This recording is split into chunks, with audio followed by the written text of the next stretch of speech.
மத்திய அரசு சொல்லி ஜனாதிபதி சுப்ரீம் கோர்ட்டை பார்த்து கேள்வி கேட்டிருக்காரு. அதுதான் இன்றைக்கி விஷயம். நாக்கப்படுங்கிற மாதிரி 2 கேள்வி. முதல்ல என்ன கேட்டாங்க, இந்த மாதிரி ஜனாதிபதிக்கும் கவர்னருக்கும் கால நிர்ணயம் செய்யும் அதிகாரம் உச்ச நீதிமன்றத்துக்கு இருக்கிறதா? புரிஞ்சுங்க. நம்ம அரசியல் சட்டத்தில் மசோதா வந்தால் கவர்னர் இவ்வளோ நாளைக்குள்ளே கையெழுத்து போடணுன்னு கால நிர்ணயம் நிர்ணயிக்கலை.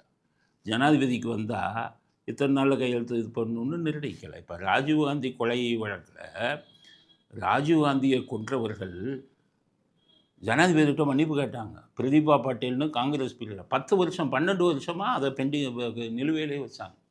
அப்போ போட்டிருக்கு. அப்போ சொல்லியிருக்க வேண்டியது சுப்ரீம் கோர்ட்டு சீக்கிரம் முடிவெடுங்க.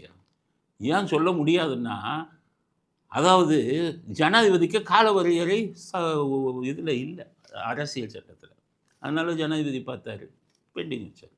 அது ஒரு தப்பு தான். அதுக்கு காலவரை நிர்ணயம் கால நிர்ணயம் நிர்ணயிக்கணும், அது தப்பு தான். ஆனால் அந்த கால நிர்ணயத்தை நிர்ணயிக்கக்கூடிய அதிகாரம் யார்கிட்ட இருக்குது? பார்லிமெண்ட்டில் இருக்குது. அந்த அரசாங்கத்தில் இருக்கிறவங்க அரசியல் சட்டத்தை திருத்தம்.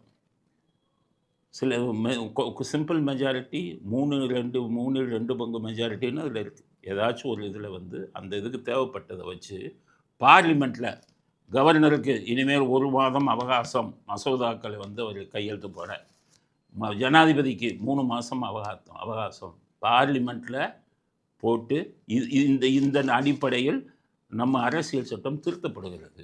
1 மாதம் அவகாசம், 3 மாதம் அவகாசம் அப்படின்னு யாருக்கு அதிகாரம்? பார்லிமெண்ட்டு.